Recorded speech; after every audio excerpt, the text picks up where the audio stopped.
ओम नमः शिवाय। आज शुरू करते हैं शिव महापुराण का पहला अध्याय।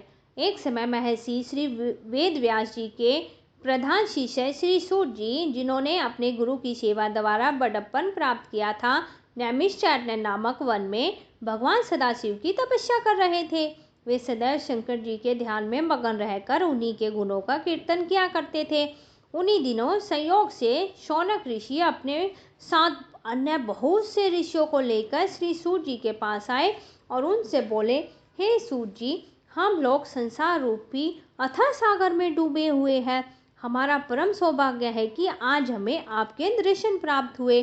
कुछ समय पश्चात वह युग आने वाला है जिसमें पुराने धर्म नष्ट हो जाएंगे तथा पापाचार में वृद्धि होगी। सब लोग उसी धर्म को त्याग कर कुमार्ग पे चलने लगेंगे। चारों वर्ण इस प्रकार कर्मों से पतित हो जाएंगे कि ब्राह्मण वर्ण खेती करने लगेगा। ब्राह्मण छल छिद्र में अत्यंत चतुर होंगे और अपने धर्म को भुला बैठेंगे। क्षत्रिय भी अपनी जाति धर्म को त्याग कर युद्ध क्षेत्र से विमुख हो पलायनवादी बन जाएंगे और चोरी करने में अत्यंत चातुरी का प्रदर्शन करेंगे और वे शूद्रों के समान कर्म कर उठेंगे और उसी अवस्था में रहकर प्रसन्नता का अनुभव भी करेंगे। गो की रक्षा करना वे छोड़ देंगे। इस प्रकार क्षत्रिय जाति अत्यंत अन्यायी एवं दुखदायी हो जाएगी। इस प्रकार वैश्य भी अपने श्रेष्ठ धर्म को त्याग कर पाप कर्मों के द्वारा धन का संचय करेंगे और उत्तम मार्ग को ठुकरा देंगे। इस प्रकार शूद्र भी अपने धर्म को त्याग कर ब्राह्मणों को कर्म करने की चेष्टा करेंगे और शूद्रों द्वारा इस प्रकार विपरीत कर्म किए जाने पर ब्राह्मणों का तेज नष्ट हो जाएगा और ऐसी दशा में संपूर्ण प्राणियों आयु भी कम रह जाएगी। संसार में जब इस प्रकार अधर्म बढ़ जाएगा और जाति बंधन नष्ट प्राय हो जाएगा, उस समय भिक्षुओं द्वारा भिक्षा मांगे जाने पर भी उन्हें कोई भी भिक्षा दान नहीं देगा। वर्ण शंकर मनुष्य भी अपने को उच्च कुलीन समझ के और लोगों के हे दृष्टि को देखेगा। स्त्रियां भी दुष्ट प्रकृति वाली बनकर अपने पति की सेवा से विमुख हो जाएगी। ऐसी अवस्था में संतान भी अपने माता पिता से प्रीति रखना त्याग देगी। मनुष्यों में संयम जप तप और शील नष्ट हो जाएगा। ऐसी अवस्था में प्रतिदिन सत्य और शौच का अभाव हो जाएगा। हे सूत जी, ऐसे घोर कलयुग में लोग तपस्वियों को केवल इसलिए सम्मान देंगे कि वे उनके पुत्र आदि उत्पन्न होने की कामना को पूर्ण करने में सहायता प्रदान करें। इस युग में केवल बालों को संभालना ही सुंदरता का लक्षण होगा और अपने पेट को भर लेना ही सबसे श्रेष्ठ कार्य समझा जाएगा। भला आप ही बताइए कि ऐसे घोर समय में कलयुगवासी जीव किस प्रकार मुक्ति प्राप्त कर सकेंगे और वे अपने पापों और सहस्त्रों दुष्कर्मों को भस्म करके सत्य पथ को अपनाने में किस प्रकार समर्थ हो सकेंगे। आप सब प्रकार की चिंताओं को दूर करके प्रसन्नता प्रदान करने वाले हैं। हम लोग इसी चिंता में डूबे हुए थे कि तब तक हमें आपके दर्शनों का सौभाग्य प्राप्त हो गया। आप कृपया करके कोई ऐसा उपाय बताइए जिससे हमारी चिंता नष्ट हो जाए और हम प्रसन्नता को प्राप्त कर सके। संसारी जीवों का चित चाहने वाले और हित चाहने वाले आपके समान कोई और नहीं है। आपने भगवान वेद व्यास जी की अत्यंत सेवा की है और अनेक पापियों को पाप रूपी समुद्र से पार उतारा है। भगवान कृष्ण द्वैपायन ने अत्यंत कृपा करके आपको संपूर्ण पुराण पढ़ाए हैं। आप हम पर भी अवश्य कृपा करें। शौनक ऋषि के मुख से निकले हुए इन शब्दों को सुनकर सूत जी अत्यंत ही प्रसन्न हुए। तदुपरांत अपने नेत्रों से प्रेम अश्रुओं की वर्षा करते हुए इस प्रकार बोले, हे शौनक जी और अन्य ऋषि महाअनुभव हो, आप लोग परम ज्ञानी एवं संपूर्ण संसार का चित चाहने वाले हैं।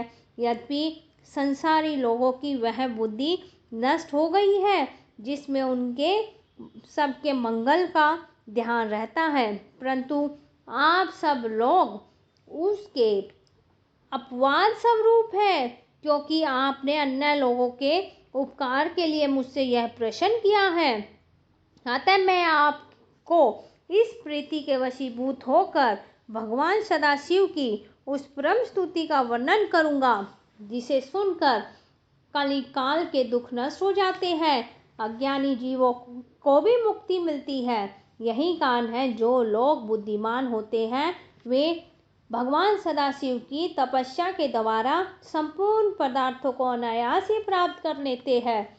शिवलोक में किसी भी प्रकार का शोक और दुख कभी नहीं व्यापता। जो लोग शिवजी को नमन करते हैं वे बहुत संतान प्राप्त करते हैं। हे ऋषियों, उचित यही है कि संसार को दुख रूप समझकर शिवजी के चरणों में ही प्रीति लगाई जाए। हे शौनक, शिवजी की स्तुति करने में वेद भी असमर्थ है। अतएव शिवजी का क्षण भर के लिए भी ध्यान करना नहीं भूलना चाहिए।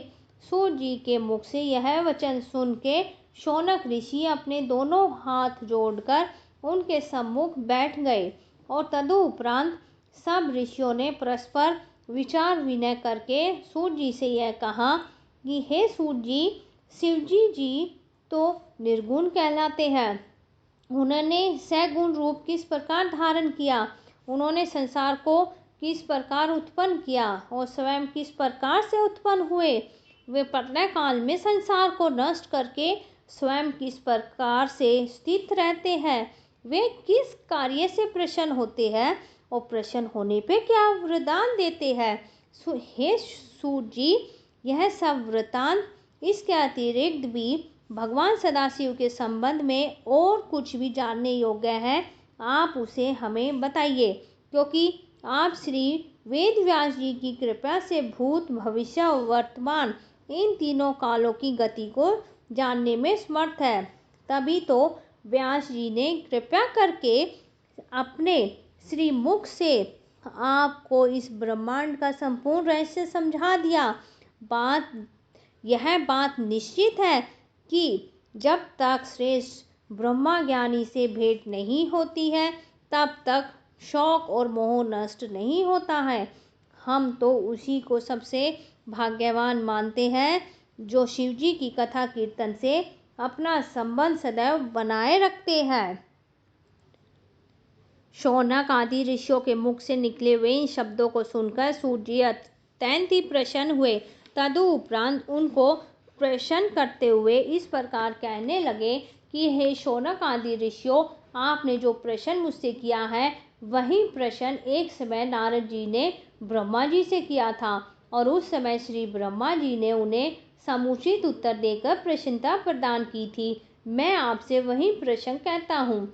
एक बार देवऋषि नारद जी तपस्या करने के निमित्त हिमालय पर्वत पर जा पहुँचे, जहाँ वो श्री गंगा जी के तट पे बैठकर अत्यंत कठिन तपस्या करने लगे। उन्होंने सहस्त्रों वर्षों तक घोर तपस्या की और उनकी उस उग्र तपस्या को देखकर देवताओं के राजा इंद्र अत्यंत भयभीत हो गए और उन्होंने समझा कि नारद जी मेरे इंद्रासन पद की प्राप्ति के लिए ही संभवतः ऐसी कठिन तपस्या कर रहे हैं। अस्तु इंद्र ने भयभीत होकर यह विचार किया कि मुझे किसी प्रकार से नारद जी की तपस्या में विघ्न डाल देना चाहिए। यह निश्चय करके उन्होंने अपने मित्र कामदेव को अपने पास बुलाया और जब कामदेव को उनके पास आ गए तब उन्होंने उसे संबोधित करते हुए कहा, हे मित्र, तुम्हारी सहायता से मैंने अनेक अहंकारियों के अहंकार को नष्ट किया है। इस समय नारद जी हिमालय पर्वत पर बैठे शिवजी जी की तपस्या कर रहे हैं। मुझे भय है कि कहीं वे अपनी तपस्या के द्वारा मेरे इंद्र आसन को छीन ना ले। अतः तुम कोई ऐसा उपाय करो जिससे नारद जी की तपस्या भंग हो जाए। सूर्य जी बोले, हे ऋषियों, इंद्र के मुख से निकले हुए इन शब्दों को सुनकर कामदेव ने उन्हें मनोकामना सिद्धि की विश्वास दिलाते हुए नारद जी पर विजय पाने के हेतु अपनी संपूर्ण सेना को तैयार किया। तदुपरांत उसने नारद जी के समीप पहुंचकर वहां चारों ओर माया फैला दिया और कामदेव के प्रभाव के कारण उस निर्जन स्थान में अनेक प्रकार के पुष्प खिल उठे और कोकिल आदि पक्षी अपनी मीठी बोली से सबका ध्यान अपनी ओर आकर्षित करने लगे। हृदय में कामदेव को जगाने वाली तीनों प्रकार की शीतल मंद सुगंध वायु बहने लगी और अपनी इस विजयिनी सेना को देखकर कामदेव के हृदय में अत्यंत ही प्रसन्नता हुई। वह अपनी शक्ति भर जो कुछ भी कर सकते थे कर लिया, परंतु उनके कृत्यों से नारद जी का मन तनिक भी विचलित नहीं हुआ। हे ऋषियों, नारद जी के मन विचलित न होने का कारण था उसे मैं तुम्हें कहता हूँ। कारण यही था कि जिस स्थान पर नारद जी बैठे तपस्या कर रहे थे उसी समय पर एक बार पहले सदाशिव ने कामदेव को जलाकर भस्म कर दिया था। तदुपरांत उसे जीवित होने का वर देकर ये कहा था कि अन्य स्थानों पर तेरा प्रभाव भले ही हो, परंतु इस स्थान पर कभी कोई प्रभाव नहीं कर सकेगा। यही कारण है जिससे कामदेव निराश और लज्जित होकर इंद्र के पास लौट गया और उन्हें अपने निष्फल मनोरथ होने का सब वृतांत कह सुनाया। कामदेव की बात सुन के देवराज इंद्र की सभा के संपूर्ण सभासद नारद जी की स्तुति और प्रशंसा करने लगे। हे ऋषियों, उधर अपनी तपस्या के पूर्ण हो जाने पर नारद जी को योग दृष्टि द्वारा ये सब ज्ञात हुआ कि उन पर विजय प्राप्त करने के लिए यहाँ कामदेव आया था, परंतु असफल मनोरथ होकर लौट गया है।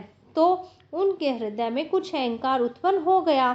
उन्होंने यह समझा कि वे कामदेव से भी अधिक शक्तिशाली है और इस रहस्य को वो नहीं जान सके कि ये मेरा नहीं अपितु इस तपोभूमि का प्रताप है। अस्तु, नारद जी अपने तपोबल पर अत्यंत गर्व करते हुए वहां से उठकर शिव जी के पास जा पहुँचे और अत्यंत प्रसन्न होकर उन्हें अपनी तपस्या का सब हाल कहने लगे। नारद जी की बात सुन के शिव जी ने समझाते हुए कहा कि हे देवऋषि, कामदेव पर विजय पाने की सामर्थ्य तीनों लोकों में किसी के भी पास नहीं है। तुमने मुझसे ये बात कही है, परंतु मैं तुम्हें समझाता हूँ कि तुम विष्णु लोक में जाकर इस बात को मत कह बैठना। तुम इस बात को अपने मन में ही गुप्त रखना। हे ऋषियों, अहंकार में डूबे हुए नारद जी को शिव जी की यह बात अच्छी नहीं लगी। अस्तु, वे उनसे विदा लेकर ब्रह्मा जी के समीप जा पहुँचे। वहाँ भी उन्होंने अपनी प्रशंसा करते हुए तपस्या और कामदेव पर विजय पाने का वृत्तांत कह सुनाया। अपने पुत्र नारद के इस अहंकार को देखकर ब्रह्मा जी ने भी भगवान सदाशिव की तरह उन्हें कुछ समझाया, परंतु नारद जी के मन में तो अहंकार उनके घर कर बैठा था, इसलिए पिता का समझाना भी उन्हें अच्छा नहीं लगा और वे वहां से विष्णु लोक में आ पहुँचे। नारद जी को आया देखकर भगवान विष्णु ने अपने आसन से उठकर अपने कंठ से लगाते हुए पूछा, हे देवऋषि, अब तक आप कहाँ रहे? ये सुनकर नारद जी ने अपनी तपस्या और कामदेव पर विजय प्राप्त करने का संपूर्ण वृत्तांत उनसे कह सुनाया। उस समाचार को सुनकर भगवान विष्णु शिव जी की इच्छा समझकर मन ही मन हंसते हुए बोले, हे नारद जी, जो मनुष्य ब्रह्मज्ञानी नहीं है और परम ब्रह्मा की आराधना से रहित है, उन्हीं के हृदय में मोह की उत्पत्ति होती है। आप तो ब्रह्मचार्य व्रत को धारण करने वाले हैं, तब भला कामदेव जी आपका अनिष्ट कैसे कर सकता है? भगवान विष्णु के मुख से इन शब्दों को सुनकर नारद जी को और भी अहंकार में भर गए और इस प्रकार से अभिमान पूर्ण वचन बोले, हे प्रभु, मुझे यह शक्ति आपकी कृपा से प्राप्त हुई है। हे ऋषियों, इतना कह के नारद जी भगवान विष्णु से विदा लेकर चल दिए। उस समय भगवान सदाशिव ने अपने हृदय में यह इच्छा की कि मुझे नारद का अहंकार दूर कर देना चाहिए। अस्तु, उनकी इच्छा से जिस मार्ग से नारद जी चले जा रहे थे, उस मार्ग में स्वर्ग के समान सुंदर एक श्रेष्ठ नगर शीघ्र ही बस गया। उस नगर में शीलनिधि नामक राजा राज्य करता था। उस समय नारद जी उस नगर से होकर जा रहे थे और उस समय उस राजा की कन्या के स्वयंवर का आयोजन हो रहा था। उस राजकन्या की सुंदरता पर संपूर्ण संसार मुग्ध था। नगर निवासियों द्वारा जब नारद जी को यह वृत्तांत ज्ञात हुआ तो वे भी उस स्वयंवर सभा में जा बैठे। और अब राजा शीलनिधि ने अपनी सभा में नारद जी को बनाते हुए देखा तो उसने आगे बढ़कर उनका अत्यंत सम्मान किया, फिर उन्हें ले जाकर अपने आसन पर बैठा दिया। इस उपरांत उस राजा ने उस परम सुंदर कन्या को भी बुलाकर नारद जी के सम्मुख उपस्थित कर दिया। कुछ समय बाद नारद जी उस कन्या के अनुपम स्वरूप को अपलक दृष्टि से देखते रहे। तदुपरांत जब उन्होंने उस कन्या के लक्षणों का विचार किया और यह पाया कि जो भी मनुष्य इस कन्या का पति होगा वह संसार में अमर होकर अक्षय कीर्ति को प्राप्त करेगा और युद्ध में किसी से भी परास्त नहीं उसकेगा।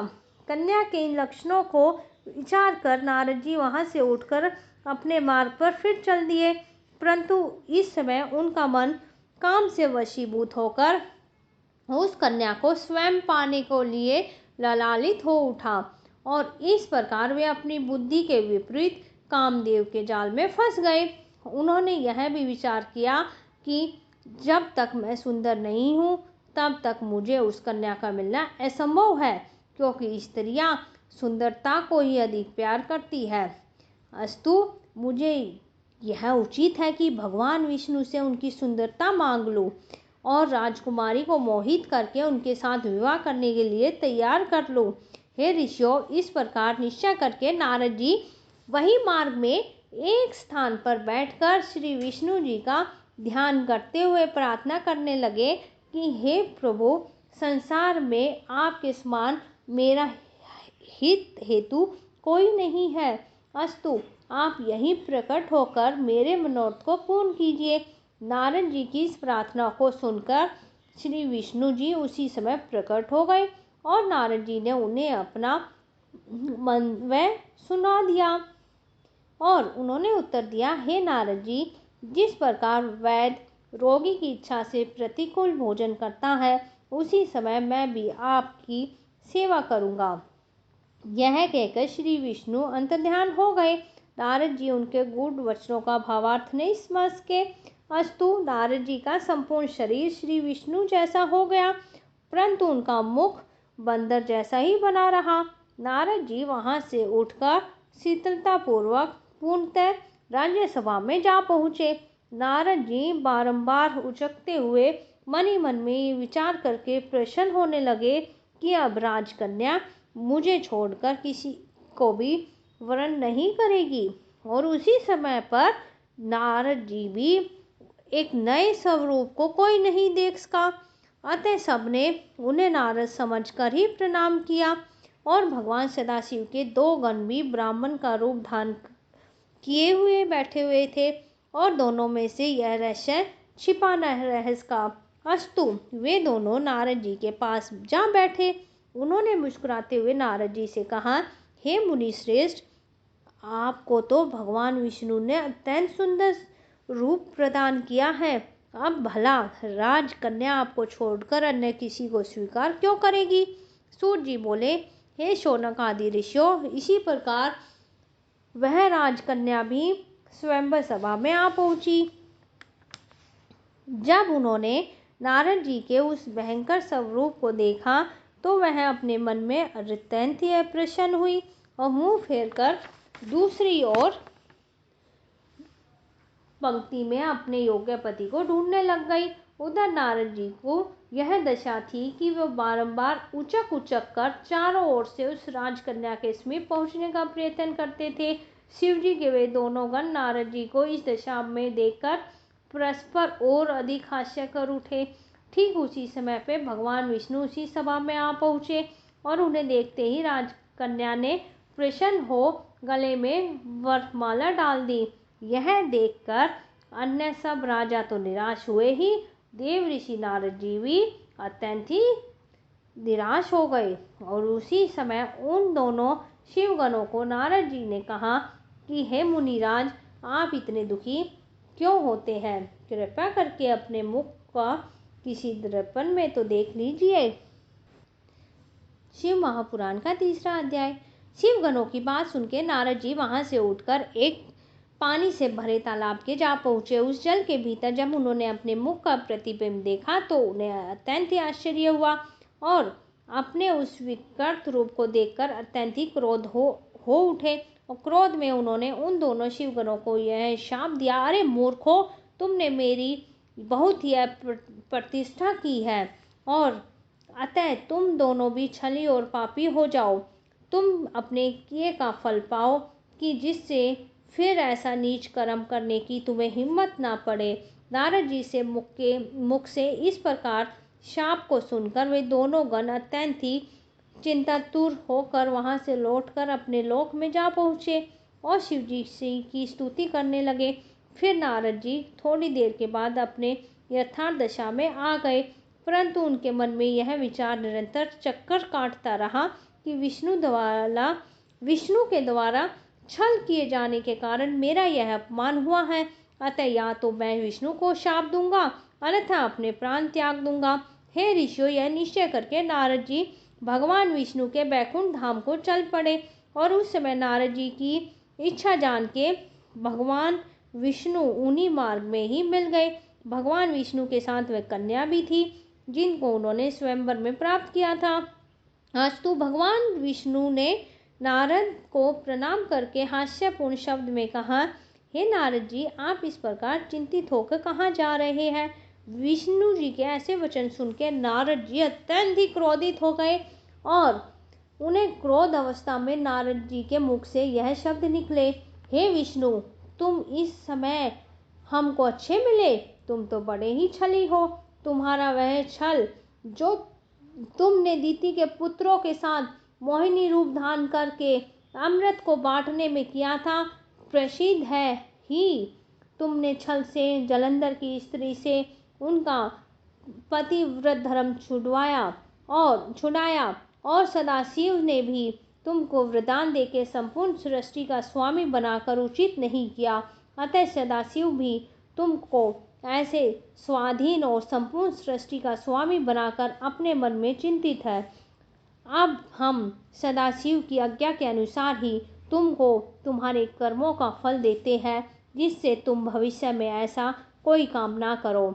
यद्यपि तुमको सदाशिव ने वरदान दिया है तो भी हम तुमको ऐसी शिक्षा देने के लिए शाप देते हैं। नारद जी का इतना कह के विष्णु को यह शाप दिया कि हे विष्णु, तुमने जिनके समान हमारा मुख कर दिया था वही वानर तुम्हारी सहायता करेंगे, और जिस स्त्री के लिए तुमने हमारा अपमान किया था तुम भी उसी स्त्री के वियोग में अत्यंत दुखी होकर वन वन में घूमते फिरोगे। विष्णु जी यह सुन के नारद जी के चरणों पर अपना मस्तक रख दिया, परंतु नारद जी ने उन्हें क्षमा नहीं किया। भगवान सदाशिव ने यह देख के नारद जी के मन से अपनी माया हटा ली और उसी समय ना तो नारद जी की वह दशा रही और ना ही वहाँ पे कोई स्त्री दिखाई दी। तब नारद जी ने आश्चर्यचकित होकर खेद करते हुए कहा नहीं जा सकता कि यह सब वृतांत सत्य है या मैंने स्वप्न में देखा है। फिर आपकी माया अपरंपार है, जिससे हम बुद्धिमान जो है वो भी भ्रमित हो जाते हैं। कहते हुए नारद जी विष्णु जी के चरणों में गिरते हुए बोले, हे नारायण, आप मेरे शाप का खंडन कर दीजिए। जो कठोर शब्द मैंने कहे हैं उस महापाप के लिए मुझे क्षमा कर दीजिए। ये सुन के विष्णु जी ने कहा, हे नारद, तुमने सदाशिव के वचनों की जो अवज्ञा की है यह सब उसी का फल मिला है, और अब भी उचित है कि तुम चैतन्य होकर सदाशिव को महान समझो। वे ही तीनों स्वरूप को धारण करके तीनों कार्यों के द्वारा संपूर्ण सृष्टि का संचालन करते हैं। वे स्वयं प्रलय के स्वामी हैं। मैं केवल सदाशिव के तप के कारण ही सबसे बड़ा गिना जाता हूँ। हे नारद, तुम उन्हीं सदाशिव की तपस्या करो, क्योंकि उनकी आराधना और तपस्या के बिना कोई भी परम पद प्राप्त नहीं कर सकता है। अब तुम्हें उचित है कि सब कुछ त्याग कर सदाशिव का भजन करो और उनके शतनामों का जप करो। ये मेरी शक्ति है।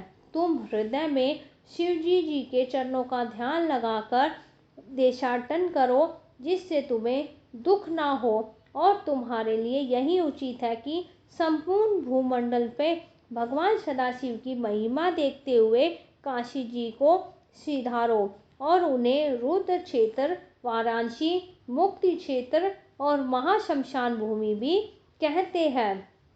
इतना कहकर विष्णु जी अंतर ध्यान हो गए और नारद जी सदाशिव के पास चले गए। मार्ग में वे दोनों गान मिले और वे भी नारद जी के चरणों में गिर के क्षमा याचना करते हुए बोले, हे ऋषिराज, हम ब्राह्मण नहीं अपितु सदाशिव के गण हैं। हमने आपका बड़ा अपमान किया है, इसलिए हमें अपना दास समझ के कृपा करो, क्योंकि हम अपने कर्मों का फल प्राप्त कर चुके हैं। नारद जी ने यह सुनकर खेद प्रकट करते हुए कहा कि मेरी बुद्धि भ्रष्ट हो गई थी। सदाशिव की माया अपरंपार है। मैंने जो कुछ भी कहा है, हे शिवगणों, वह होकर ही रहेगा। परंतु मैं ये वर देता हूँ कि तुम दोनों भाई मुनि के वीर्य और राक्षसी के गर्भ से उत्पन्न होंगे तथा बहुत ही प्रतापी होंगे। संपूर्ण सृष्टि पर विजय प्राप्त करोगे और अनेक प्रकार के भोग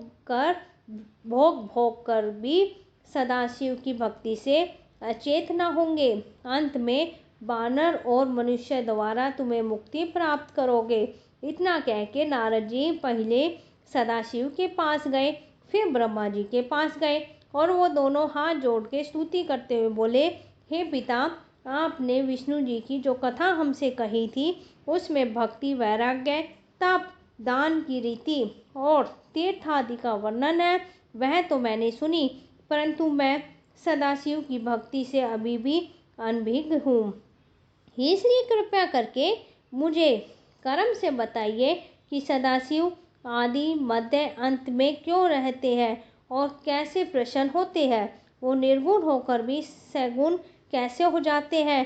आप अपनी और विष्णु जी की उत्पत्ति के ऊपर प्रकाश डालिए। शिवजी और पार्वती जी के जितने भी चरित्र हो, कृपा करके उन पे प्रकाश डालिए, जिससे मुझे और आपको भी प्रसन्नता प्राप्त हो। धन्यवाद। आज हमने शिव महापुराण का पहला, दूसरा और तीसरा अध्याय किया है। अब आगे क्या अध्याय, चौथा अध्याय हम अगली आपके सामने ऑडियो में प्रस्तुत करेंगे। तब तक के लिए धन्यवाद।